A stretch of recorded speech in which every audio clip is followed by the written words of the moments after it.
கௌரவ பிரதமர் அவர்கள் இங்கே வருகை தந்திருக்கிறதுக்கு என்னோட மனமார்ந்த நன்றி நான் தெரிவிச்சுக்கிறேன். கௌரவ பிரதமர் அவர்களே, இன்றைக்கி ஒரு முக்கியமான விஷயம் இந்த சபையில் நான் பேச வேண்டியதாக இருக்குது. ஒரு வேதனைக்குரிய விஷயம். சமீபத்தில் நான் பெயர்கள் இந்த இடத்துல பாவிக்க விரும்பலை. சமீபத்தில் நுவரேலியா மாவட்டத்தில் உள்ள ஒரு வைத்தியசாலையில், ஒரு முக்கியமான வைத்தியசாலையில், அரசு வைத்தியசாலையில் ஒரு இளம் பெண் இறந்திருக்காங்க. அந்த இளம் பெண் இறந்து பிரேத பரிசோதனை செய்யப்பட்டிருக்கு.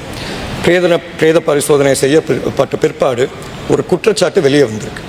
அந்த குற்றச்சாட்டு என்னவென்றால், பிரேத பரிசோதனை பண்ண பிற்பாடு அன்னைக்கு இரவு அதே வைத்தியசாலையில் வேலை செய்கிற 3 ஊழியர்கள் மைனஸ் ஸ்டாஃப் இரவு நேரத்தில் பூட்டை உடைச்சிக்கிட்டு உள்ளார போயிருக்காங்க, வெளியே வந்திருக்காங்க.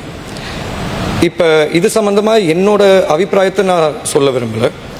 ஆனால் இதில் நடக்கிற விஷயம் என்ன, இதில் உண்மை என்ன, அதை கண்டுபிடிக்கிறதுக்கு அரசாங்கம் கட்டாயம் பொறுப்பெடுத்தாகும். ஏன்னா இன்றைக்கி மலையகத்தில் ஒரு பதற்றமான சூழ்நிலை ஏற்பட்டிருக்கு. பல்வேறு பகுதிகளில் ஆர்ப்பாட்டங்களும் நடந்துகிட்ருக்கு. இப்போ நம்ம பேசிகிட்டு இருக்கும்போது இன்றைக்கி ஒரு பக்கம் வாதம் இருக்கும், இல்லை அவங்க குடும்பத்தை பொறுத்த வரைக்கும் அவங்களுக்கு இது சம்மந்தமாக பேச விருப்பம் இல்லை, இது சம்மந்தமாக வெளியே கொண்டு வர விருப்பம் இல்லை. ஆனால் இது ஒரு குடும்பத்தின் தனிப்பட்ட பிரச்சனை கிடையாது, ஒரு சமூகத்துக்கு ரொம்ப ஒரு ஆபத்தான ஒரு விஷயம். இப்போ பல்வேறு தரப்பினர்கள் அவங்களோட அபிப்பிராயங்களும் அவங்களோட குற்றச்சாட்டையும் வைக்கிறாங்க. ஆனால் உண்மை என்னான்னு அரசாங்கம் கட்டாயம் கண்டுபிடிச்சாகணும். அதே வைத்தியசாலையில் வேலை செய்யும் ஒரு மூத்த மருத்துவர் அவரோட ஸ்டேட்மெண்ட், அவரோட வாக்குமூலத்தை மீடியா ஊடக பிரிவு கிட்ட வெளிப்படையாகவே சொல்லியிருக்காரு. இந்த 3 நபர்கள் உள்ளார போயிருக்காங்க, அதுக்கப்புறம் வெளியே வந்திருக்காங்க, நாங்கள் வச்சிருந்த மாதிரி அந்த சடலம் இப்போ இல்லை. அப்படி இருக்கும்போது ஒரு சந்தேகம் எழுப்பப்படுது. அதனால நான் யார் மேலேயும் இதான் நடந்திருக்கு இதான் நடக்கலைன்னு சொல்கிற அதிகாரம் எனக்கு கிடையாது. அரசாங்கம் இது சம்மந்தமாக பொறுப்பெடுத்தாகணும்.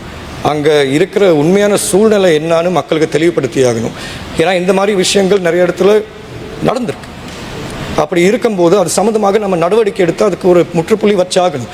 இப்போ இந்த விஷயம் வெளியே வந்திருக்குன்னா, இதுக்கு ஒரு வேளை உண்மையாக இருந்தால் இதுக்கு முன்னால் இப்படி நடந்திருக்குமோ, எத்தனை தடவை நடந்திருக்குமோன்னு ஒரு கேள்வி எழுப்பப்படுது. இதுக்கு அப்புறமும் இது நடக்குமோன்னு இன்னொரு கேள்வி எழுப்பப்படுது. ஆகவே அரசாங்கத்துக்கிட்டையும் அந்த மாவட்டத்தின் உள்ள ஆளுங்கட்சியில் இருக்கிற பாராளுமன்ற உறுப்பினர்கள் கிட்டையும் தாழ்மையான வேண்டுகோள் விடுறேன். இதை நேரடியாக பிரதமர் அவர்கள் கண் பார்வைக்கு அடியில் சென்று இது சம்பந்தமாக நடவடிக்கை எடுக்கணும்னு நான் தாழ்மையோடு கேட்டுக்கொள்கிறேன். உறுதிப்படுத்தப்பட்ட உண்மை செய்திகளை உடனுக்குடன் தெரிந்து கொள்ள ஆயுள் மீடியாவை ஃபாலோ செய்யுங்கள்.